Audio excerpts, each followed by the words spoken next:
Hola chicos, hoy vamos a sumergirnos en un caso de crimen verdadero que es realmente escalofriante. Es una historia que comienza como una compleja, aunque habitual, drama romántico de una familia ensamblada, pero que rápidamente se transforma en un thriller psicológico sobre el control y la traición. En este relato, oirán la trágica historia de Shannon Caroline Starbuck, una madre de 6 hijos que fue víctima de un acto de violencia inimaginable, orquestado por alguien que estaba demasiado cerca. La escena del crimen fue el pequeño y tranquilo pueblo de Deer Park, Washington, una comunidad conocida por su cohesión y bajo índice de criminalidad.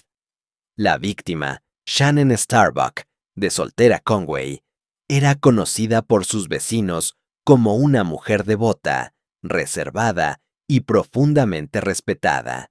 Era una figura activa en su iglesia y se esforzaba por ser una madre ejemplar, un pilar de la comunidad que nadie jamás imaginaría en el centro de un escándalo o, peor aún, en la escena de un crimen. Shannon había nacido el 19 de abril de 1969 en Anderson, Indiana, siendo la menor de 3 hermanos. Su infancia transcurrió en un ambiente protector, dentro de una familia conservadora y muy religiosa. Cuando tenía 8 años, sus padres se separaron y su madre se trasladó con los 3 hijos a la soleada Florida, cerca del océano. Poco después, la madre de Shannon volvió a casarse con un pastor local que ya tenía 6 hijos propios. Shannon creció en esta gran familia mixta y unida, que se expandió aún más con el nacimiento de su media hermana, Anna. Este entorno familiar moldeó sus aspiraciones. Shannon soñaba con formar su propia familia numerosa. Creativa por naturaleza, le apasionaban las artes y soñaba con ser artista o diseñadora, aunque las matemáticas y las ciencias no eran lo suyo. Quienes la conocían la describían como una persona sociable, bondadosa y de buen corazón.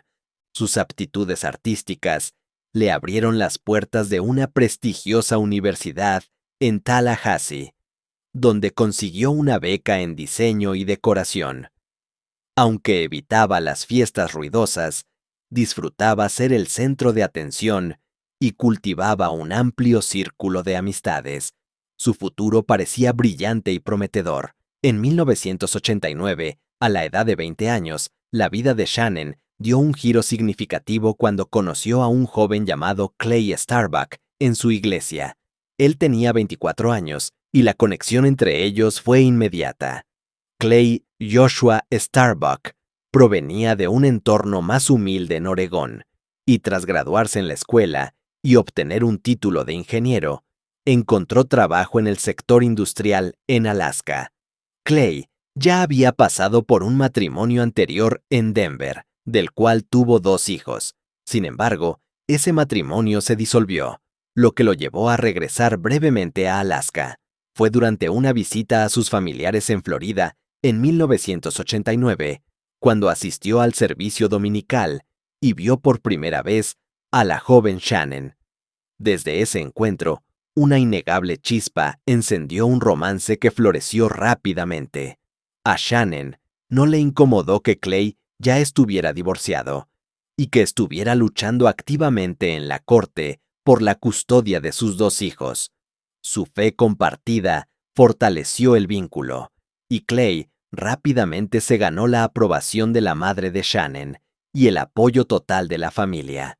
Tan solo 8 meses después de conocerse, en junio de 1990, la pareja se casó oficialmente en Florida. Después de la boda, se mudaron a Denver, donde Clay luchó con éxito por conseguir la custodia total de sus hijos.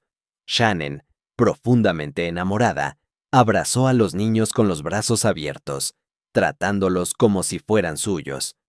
El trabajo de Clay como ingeniero en el oleoducto de Alaska implicaba trabajar por turnos. Pasaba un mes en casa con la familia y el siguiente en el sitio de trabajo. Poco después de la boda, Shannon quedó embarazada y en el verano de 1991, la pareja dio la bienvenida a su primer hijo biológico, Austin. 2 años y medio después, nació Blake y en 1996 recibieron a su hija Logan. En 1996, Shannon, que ahora criaba a 3 hijos biológicos y 2 hijastros, tomó una decisión difícil. Se mudaron a Valdez, Alaska, buscando estar más cerca de Clay y acortar los largos periodos de separación. Sin embargo, el cambio drástico de clima afectó la salud de los niños, quienes se enfermaban con frecuencia. Además, a su hija menor le diagnosticaron un trastorno del desarrollo que requería terapia y atención especializada. En 1998, la pareja tuvo otra hija, Siren. A pesar de la alegría de tener un nuevo bebé, Shannon reconoció que la familia necesitaba un entorno más estable. Pocos meses después del nacimiento de Siren, regresó a Denver con los niños. Clay continuó con su horario de turnos, viajando constantemente entre Alaska y Colorado. El matrimonio de Shannon y Clay llegó a un punto de quiebre en el año 2000. Shannon descubrió que Clay mantenía una relación romántica con una colega en Valdez. El proceso de divorcio que siguió fue todo menos pacífico. Clay, por su parte, acusó a Shannon de infidelidad y conducta inapropiada, aunque ella negó rotundamente estas acusaciones. Finalmente, el tribunal concedió a Shannon la custodia total de los hijos, basándose en que el horario de trabajo rotativo de Clay hacía imposible que proveyera un cuidado constante. Tras el divorcio, Shannon, que ya había cumplido los 30, se mudó con su familia a Phoenix, Arizona. Poco después, inició una nueva relación con un hombre que había conocido en Internet meses atrás. Sin embargo, esta relación fue difícil desde el principio. Las peleas frecuentes y los problemas de comunicación generaron tensión rápidamente. En poco tiempo, los sentimientos se desvanecieron y la pareja terminó por separarse. Casi inmediatamente después de la ruptura, Shannon contactó a Clay con una propuesta: intentarlo de nuevo. Él no se opuso, y pronto los excónyuges regresaron a vivir juntos, aunque nunca se casaron oficialmente por segunda vez en ese momento. En 2001, Shannon dio a luz a otro hijo, Marshall. A pesar de que Clay sospechaba que el niño había sido concebido mientras Shannon aún estaba con su pareja anterior, tomó la decisión de aceptarlo como propio y le dio su apellido. A pesar de esta compleja dinámica, el deseo de formar una familia unida prevaleció. En 2006, la pareja se casó oficialmente por segunda vez. Decidieron comprar una casa en Deer Park, Washington, un pequeño pueblo rural con una población de poco más de 3,000 habitantes. La ciudad era tranquila, pintoresca y ofrecía un bajo índice de criminalidad. Parecía el lugar ideal para criar a la familia y vivir una vida pacífica. En realidad, muy poco cambió en su día a día. Shannon vivía en el nuevo hogar con los niños, mientras que Clay seguía trabajando por turnos, pasando cada segundo mes fuera de casa. Shannon se integró rápidamente en la comunidad local y se convirtió en una participante activa de su iglesia, donde toda la familia asistía a los servicios con regularidad. A pesar de las promesas de una vida más tranquila en Deer Park, la rutina diaria y las heridas no resueltas del pasado volvieron a hacer mella en la relación de Shannon y Clay. Las largas separaciones debido al trabajo de Clay, sumadas a la vida cotidiana, generaron una tensión insostenible. La pareja comenzó a verse con otras personas y en 2010 tomaron la decisión de divorciarse por segunda vez. Para entonces, los hijos mayores de Clay, de su primer matrimonio, así como Austin, el hijo mayor de Shannon y Clay, ya habían crecido y se habían mudado, dejando a Shannon con sus 4 hijos menores. 6 meses después de su segundo divorcio, un acontecimiento inesperado alteró drásticamente la situación de la familia. Mientras trabajaba en su puesto en Valdez, Alaska, Clay sufrió una grave lesión en la espalda debido a un accidente laboral. La lesión lo incapacitó para continuar trabajando. Obligado a regresar a Deer Park, Clay le rogó a Shannon que se reconciliaran y que volvieran a vivir juntos, pero ella se negó. Entonces, Clay compró una pequeña casa a solo 1 milla de la de su exesposa. Su objetivo era permanecer cerca de sus hijos y seguir participando activamente en sus vidas. Le aprobaron una pensión por discapacidad, pero los pagos eran insuficientes para cubrir la manutención, lo que provocaba frecuentes desacuerdos entre él y Shannon. Su ya tensa relación empeoró aún más. No obstante, ambos se esforzaban por mantener la cordialidad en presencia de los niños para evitarles sufrimiento emocional. Mientras Clay se enfocaba en su recuperación y rehabilitación tras la lesión, gran parte de su subsidio se destinaba a tratamiento médico. Dedicaba casi todo su tiempo a sus hijos, llevándolos a la escuela y a las prácticas deportivas, y pasaba con ellos los fines de semana, esforzándose por ser el mejor padre posible. Por su parte, Shannon, de 41 años, estaba decidida a reconstruir su vida personal. Clay planteaba de vez en cuando la idea de una reunificación, prometiendo apoyo y lealtad inquebrantables, pero ella se negaba constantemente. Después del divorcio, Shannon había comenzado a vivir una vida personal vibrante, disfrutando de una recién descubierta libertad de la que antes se había reprimido.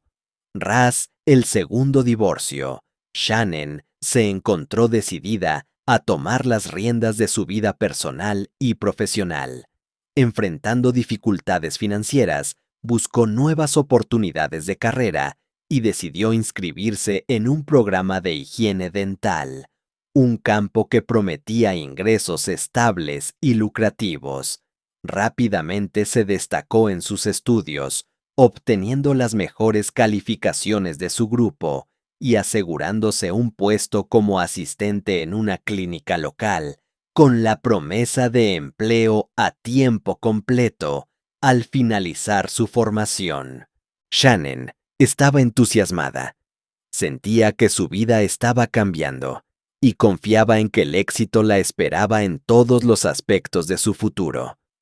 Mientras tanto, Clay continuaba planteando de vez en cuando la idea de una reconciliación. Le prometía a Shannon su apoyo inquebrantable y su devoción, pero ella se negaba sistemáticamente. Después de la separación, Shannon había comenzado a vivir la vibrante vida personal que se había negado a sí misma anteriormente. Creó perfiles en varios sitios de citas, donde mantenía correspondencia frecuente con distintos hombres, salía con ellos y a veces mantenía varias relaciones al mismo tiempo. También tenía correspondencia privada en línea con varios hombres, compartiendo mensajes y fotografías personales. Sin embargo, Shannon se esforzaba por mantener su vida privada en secreto. Ante sus vecinos y conocidos, mantenía la imagen de una madre dedicada, una feligresa leal y una mujer de moral intachable. Pocas personas, si es que alguna, sabían de su doble vida. Esta existencia reservada se hacía necesaria dada la complejidad de su situación. Shannon estaba saboreando su libertad, sin saber que su exmarido, dolido por sus rechazos y obsesionado con su vida, observaba cada uno de sus movimientos, preparando el escenario para una tragedia que conmocionaría a la tranquila comunidad de Deer Park. El 1 de diciembre de 2011, la vida aparentemente ordenada de Shannon se desmoronó. Sus hijos esperaron pacientemente a que su madre los recogiera de la escuela, pero ella nunca llegó. Esto era extremadamente inusual, ya que Shannon siempre había sido responsable con sus deberes parentales.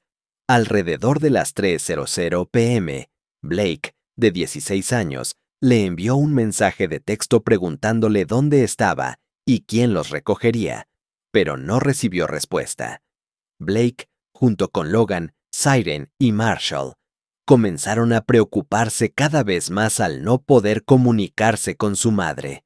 Sus llamadas quedaban sin respuesta y sus mensajes sin leer.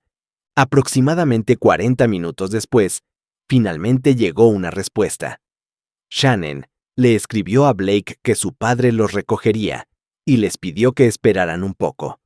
Pero el tiempo siguió pasando y nadie llegaba. Además, el teléfono de Clay estaba apagado.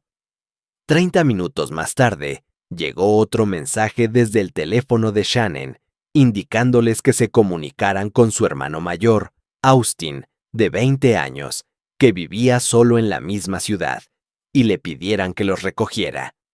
Desconcertado pero preocupado, Austin se apresuró a ir a la escuela lo antes posible. Luego, llevó a sus hermanos menores a la casa de su padre, ya que originalmente se suponía que pasarían la noche con él. Cuando Clay se enteró de que Shannon no había recogido a los niños, se mostró notablemente sorprendido. También afirmó no haber recibido ningún mensaje de ella. Sin embargo, luego recordó que se había sentido mal ese día. Había tomado un analgésico y había decidido tomar una siesta, apagando su teléfono y olvidando volver a encenderlo. Cuando los niños le dijeron que aún no podían contactar a su madre, él los tranquilizó, sugiriendo que quizás ella había decidido tomarse un tiempo para sí misma. Les pidió que no se preocuparan, al menos por unas horas más. Esa noche, Siren y Blake tenían un evento deportivo en el estadio de la escuela, donde sus padres, hermanos, hermanas y amigos debían asistir como aficionados. Pero Shannon nunca apareció, y los intentos de contactarla siguieron siendo infructuosos. La preocupación creció entre los miembros de la familia, y tan pronto como terminó el evento, Clay y los niños decidieron ir a su casa para asegurarse de que todo estaba bien. Cuando llegaron, encontraron el coche de Shannon aparcado en la entrada. Dentro no había luces encendidas y la casa parecía vacía. Nadie respondía a sus llamadas ni a los golpes en la puerta, y su teléfono seguía apagado. Extrañamente, ninguno de los niños llevaba una llave de repuesto, lo que significaba que no podían abrir la puerta y comprobar el interior. Clay especuló que Shannon probablemente había salido a una cita y perdido la noción del tiempo. Después de todo, ella sabía que los niños pasarían la noche con él, por lo que podría haber aprovechado la oportunidad para relajarse. Tras asegurarles que todo estaba bien, los llevó a su casa, tal como estaba previsto. El 2 de diciembre, Clay Starbuck presentó una denuncia formal de persona desaparecida, pero la policía local se mostró reacia a iniciar una investigación exhaustiva. Dada la historia de Shannon y el hecho de que su coche estaba en la casa y que había estado comunicándose por mensajes de texto con los niños, los oficiales sospecharon que simplemente se había tomado una licencia personal, posiblemente con un nuevo interés romántico. Sin embargo, a la mañana siguiente, la madre de Shannon, Anna Conway, llamó a la policía. Expresó su profunda preocupación y angustia, insistiendo en que algo terrible había sucedido. Anna conocía a su hija, y Shannon nunca, bajo ninguna circunstancia, habría dejado a sus hijos sin una palabra, sin importar su estado de ánimo o sus planes. La insistencia de la madre fue el catalizador que finalmente movilizó a las autoridades. En la tarde del 3 de diciembre, 2 días después de su desaparición, agentes de policía y detectives entraron forzosamente en la casa de Shannon. El aire dentro de la vivienda era pesado y ominoso. En el pasillo, encontraron una escena que indicaba claramente que no se trataba de una simple ausencia, sino de una tragedia violenta. El cuerpo sin vida de Shannon yacía en el suelo de su dormitorio. Los indicios iniciales apuntaban a que el ataque había sido brutal y prolongado. Sin entrar en detalles gráficos, el informe forense indicaría más tarde que la causa de la muerte fue estrangulamiento. El atacante no solo había arrebatado la vida a Shannon, sino que también había manipulado meticulosamente la escena del crimen. El objetivo de esta puesta en escena parecía ser desviar la atención hacia la vida personal de Shannon, mancillando su memoria. Objetos y notas personales, posiblemente relacionados con su vida de citas y encuentros en línea, fueron colocados de forma prominente. Era una táctica retorcida, diseñada para sugerir que la muerte fue el resultado de una relación amorosa fallida o un encuentro casual que salió mal, y así avergonzar a la víctima incluso después de su último aliento. La tranquila comunidad de Deer Park se vio sacudida hasta sus cimientos. El caso de Shannon Starbuck se convirtió en el evento más impactante y perturbador en la historia de la ciudad. Los detectives se enfrentaron inmediatamente a una red de engaños que Shannon había mantenido oculta y que, irónicamente, su asesino había expuesto. Con el macabro descubrimiento del cuerpo de Shannon y la clara puesta en escena, la investigación tomó un giro inmediato hacia su vida privada. Clay Starbuck, el exmarido, era el primer sospechoso por naturaleza, debido a su historia de celos y la cercanía de su residencia. Sin embargo, Clay no tardó en ofrecer una teoría alternativa a los detectives. La responsable debía ser una de las parejas románticas que Shannon había conocido a través de Internet. Él proporcionó información detallada sobre su vida de citas, pintando un retrato de una mujer con una vida amorosa sorprendentemente activa y compleja. Los detectives se vieron obligados a sumergirse en la vida digital de Shannon. El análisis de su teléfono móvil y su ordenador reveló la existencia de perfiles en varias plataformas de citas y una intensa correspondencia con múltiples hombres. La fachada de madre reservada y devota se desvaneció, exponiendo una red de conexiones que expandía enormemente el círculo de posibles sospechosos. Se identificaron rápidamente a dos hombres clave en su vida reciente, Tom Walker y John Kenlane. Ambos fueron interrogados a fondo. Tom Walker era un hombre de negocios que había mantenido una relación seria con Shannon. Cuando los detectives lo entrevistaron, Walker se mostró cooperativo, pero emocionalmente perturbado. Pudo proporcionar una coartada sólida y verificable que lo colocaba fuera de Deer Park en el momento del crimen, eliminándolo de la lista de posibles perpetradores. El segundo hombre, John Kenlane, había conocido a Shannon a través de una página de citas. Habían estado saliendo de forma intermitente, pero la relación había sido volátil y terminaron su correspondencia unas semanas antes del asesinato. Kenlane también colaboró con la policía y su coartada fue igualmente confirmada. Sin embargo, en el ordenador de Shannon se encontró una correspondencia particularmente intensa con un hombre que se identificaba como John Wilson. Este hombre había visitado a Shannon recientemente y se había alojado en un motel local. La comunicación entre ellos era intensa y las circunstancias de su encuentro eran intrigantes.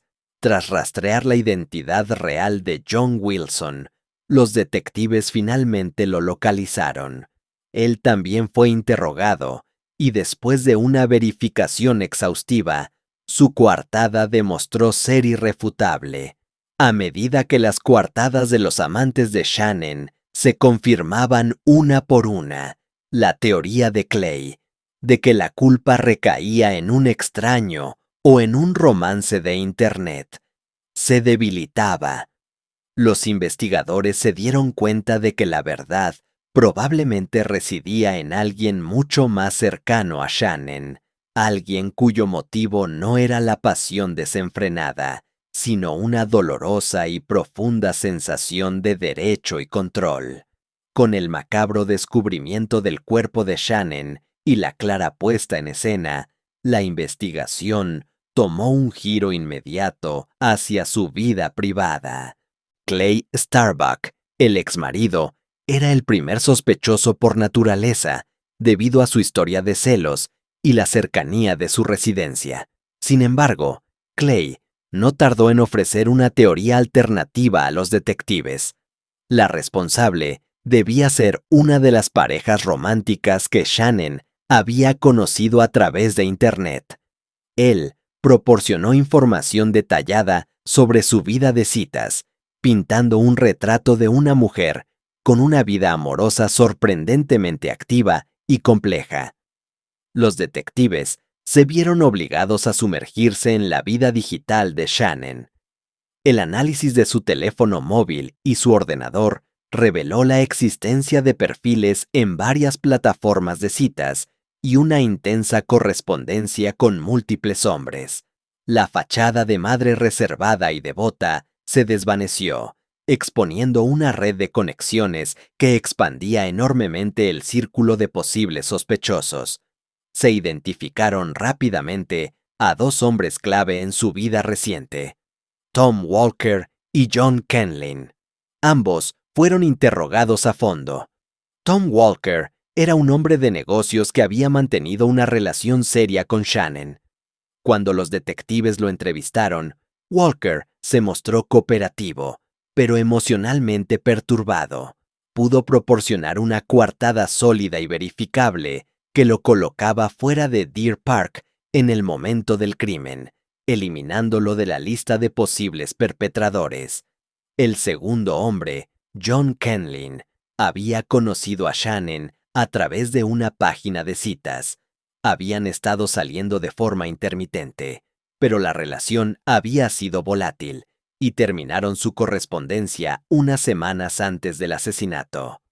Kenlin también colaboró con la policía y su coartada fue igualmente confirmada.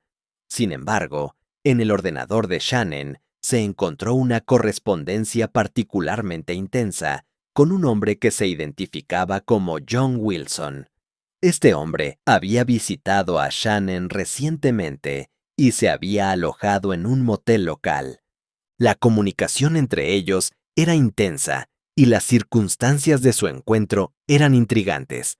Tras rastrear la identidad real de John Wilson, los detectives finalmente lo localizaron. Él también fue interrogado, y después de una verificación exhaustiva, su coartada demostró ser irrefutable. A medida que las coartadas de los amantes de Shannon se confirmaban una por una, la teoría de Clay de que la culpa recaía en un extraño o en un romance de Internet se debilitaba. Los investigadores se dieron cuenta de que la verdad probablemente residía en alguien mucho más cercano a Shannon, alguien cuyo motivo no era la pasión desenfrenada, sino una dolorosa y profunda sensación de derecho y control.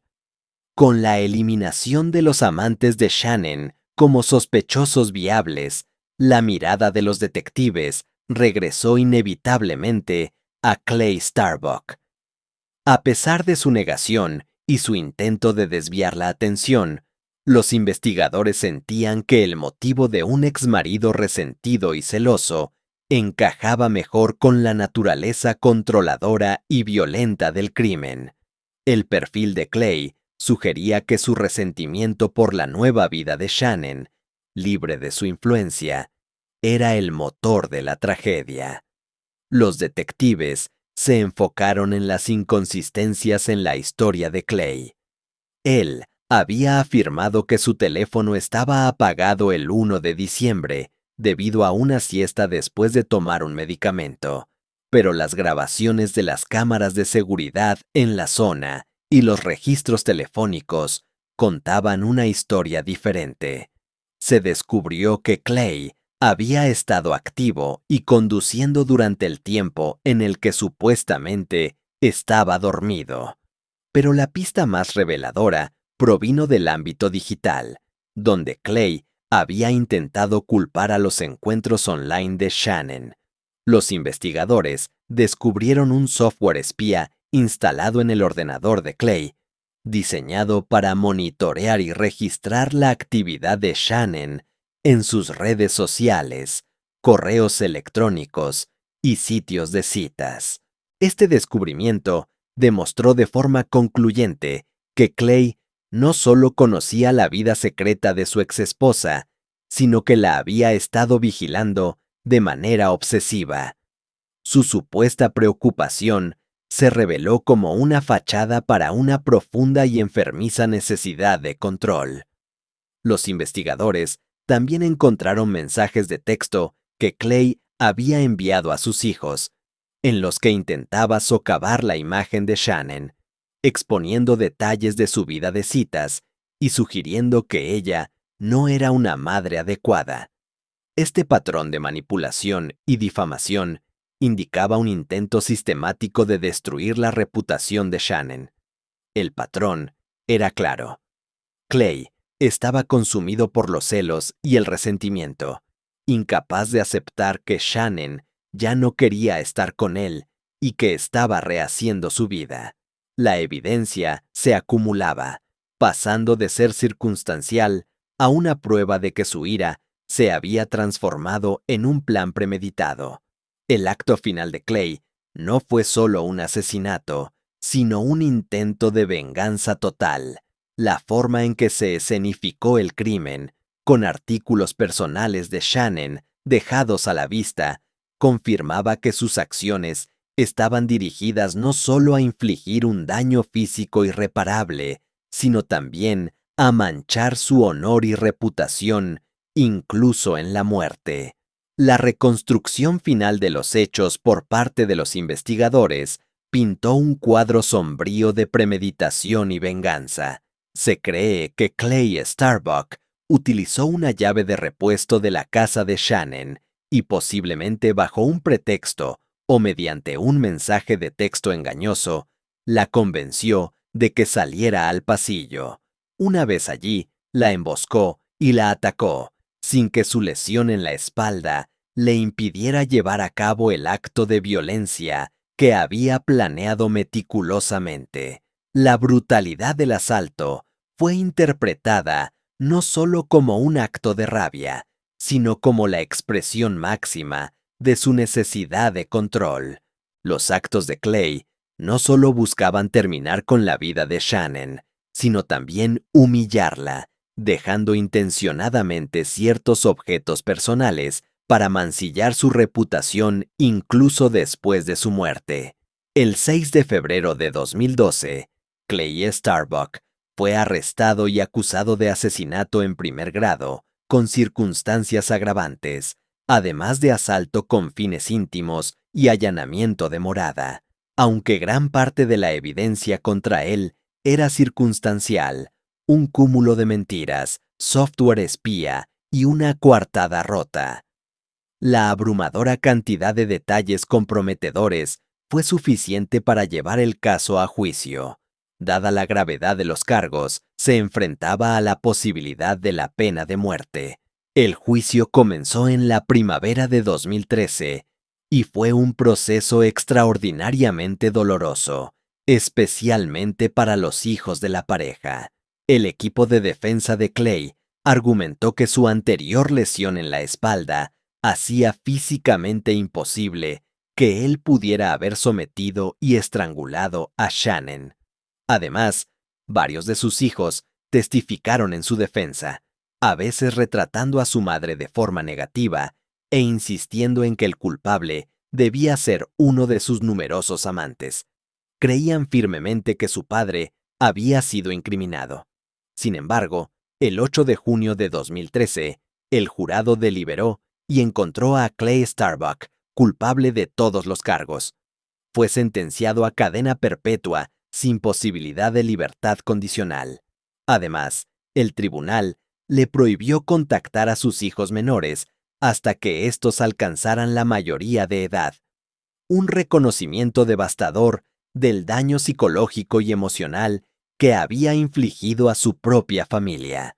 El caso de Shannon Starbuck nos deja con una profunda sensación de ansiedad y una reflexión amarga sobre la oscuridad que puede albergarse detrás de una fachada familiar y tranquila. Esta es una historia sobre cómo la obsesión, la negación y la necesidad de control pueden culminar en una tragedia que destruye la vida de una persona y el futuro de una familia.